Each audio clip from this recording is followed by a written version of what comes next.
Congrats on beating T15 maps in the Arbor of Ash. That was just a tutorial. Now the real farming begins.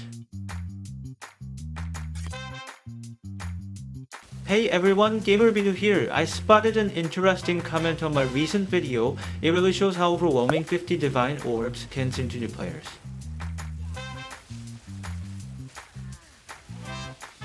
So for all you newcomers out there, I'll explain how items worth dozens or even hundreds of divines are traded, and how you can actually farm that much currency. Let's start with the basics. It might be a bit dry and complex, but knowing these basics will seriously upgrade your gear, so stick around.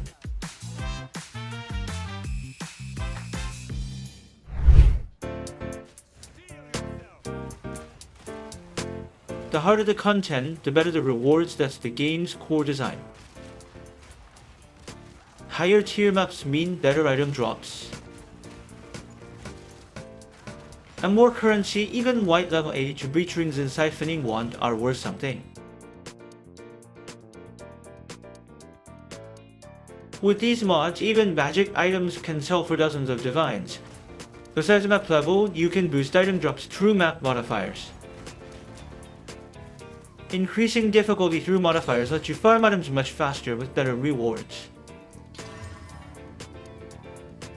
As difficulty rises, rewards scale exponentially. Maximum difficulty yields drops beyond early game imagination. In PoE, wealthier players use stricter filters to hide low-value items. Beyond tiers and mods, Atlas passives offer another way to scale difficulty.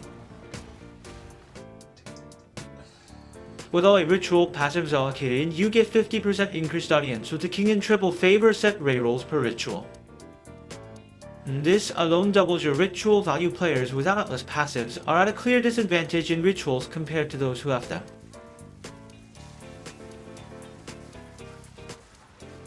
Many new players reach T15 maps without investing in any content-specific Atlas passives. During Ritual, Delirium Breach, and Expedition unprepared. Players with completed Atlas trees earn multiple times more in the same time. Adding map mods multiplies this gap even more, but here's a common mistake to avoid. Start with lower tier maps and easier mods until your build is properly tiered. Attempting harder maps you can't clear is just a waste of time. Reinvest your earnings into better gear to speed up your farming. Once you're familiar with PoE, it gets faster. Simple, right? Let's see how to allocate at passives, taking Ritual as an example. Ritual's main reward is audience with the king. Instead of selling it, you can run it yourself. To challenge the King of the Mist and earn Atlas passive points through victory.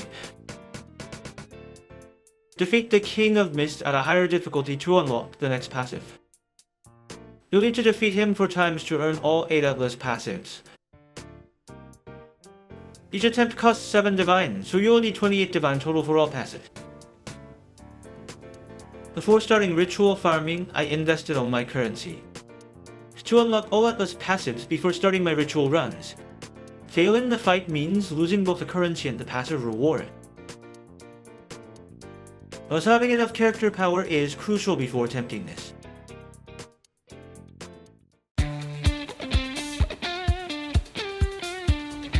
Now, let's look at how Delirium content works. Delirium rewards scale with the number of monsters killed in the mirror. Combining it with Ritual and Breach dramatically increases these rewards. Regular rare maps only reach 2 or 3 stack rewards in Delirium. But stacking content can push rewards to 7 stacks or higher. Using those map mods will boost rewards from all content types. Combining different content types can double your rewards. Finding areas with multiple towers and stacking content in one map greatly boosts farming efficiency. Making the most of towers and tablets is crucial. Keep in mind that not every content type is worth your time. Strong boxes, for instance, are currently at 10 sync with barely any worthwhile ups. Sure, you might get lucky and find a mirror of Calandra, but for most players, farming maps for divines and buying a mirror is more efficient, and this might change with future patches or meta shifts.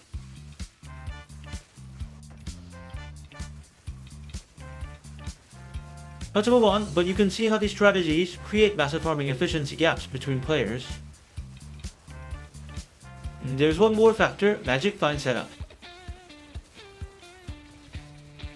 Think of the Magic Find system from Diablo. It's different from increasing mob quantity or rarity with map mods. It's about gearing up for increased item rarity to farm better loot in the same time, but for the high-end gear, you'll have to significantly lower your farming difficulty. People have mixed feelings about this when starting with Magic Find builds. Most drop down to farming tier 10 maps since PoE1. I've rarely use MF builds since I hate sacrificing power just for better drops. But let's be real, any amount of MF is great for farming efficiency. Getting 100% item rarity in maps feels amazing, and a full MF setup can push your item rarity up to 300% while mapping. Even just adding rarity to a few gear pieces can make a big difference. That covers the farming basics. Now let's dive into some advanced strategies. PoE2 farming isn't limited to maps running Sekima's Trial often Reds against the darkness. Some players profit from selling Trial relics. Combined additional merchant options and Droom reveals can sell up to 50 divine orbs. Some experts can farm Temporal is worth over 100 divines. Last Flame sells for 90 divine, Temporal is for 160. Clearing Sekima's Trial with Last Flame guarantees a Temporal is drop. One successful trial run nets you 70 divine profit. Consistent runs require expensive gear and practice. Let's look at Simulate Akram next. Simulate Akram is endgame content accessed through Delirium fragments. You can find Melting Maelstrom here, worth a whopping 50 divine. I spent 30 divine running Simulate Grumets trying my luck. Look up nothing, not even a distilled isolation. Maybe 10 more runs. Expedition logbooks are endgame items dropping from expedition content. Clearing expeditions in level 80 zones can yield logbooks of the high tier. These logbooks are packed with level 82 and 83 items, making them incredibly easy to farm. Level 82 items can roll top tier mods. A crafter's paradise for farming. For example, to charm slot belt or 5 lightning spell ones. While I can't cover everything, PoE2 game offers countless farming methods. Discover and master them at your own pace.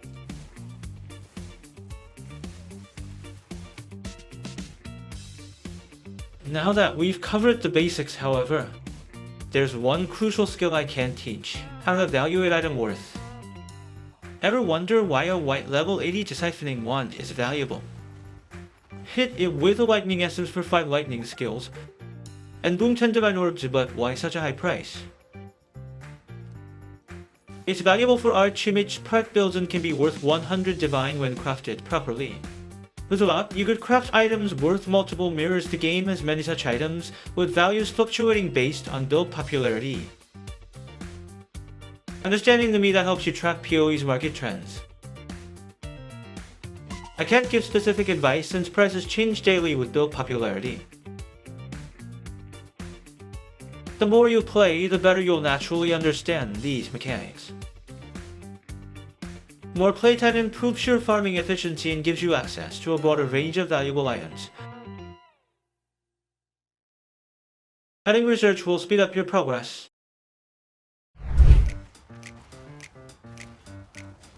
That covers the basics of making currency in PoE2. This guide won't instantly make new players farm like veterans. That's why I regularly share popular farming strategies. If you're not into studying, just follow along with the farming methods I share regularly. Take your time, you'll need to tackle harder content before you can farm more efficiently. That's the key point you need to power up first. Do not be afraid to invest in both your character, strength, and farming methods. Thanks for watching. If you found this helpful, please like and subscribe.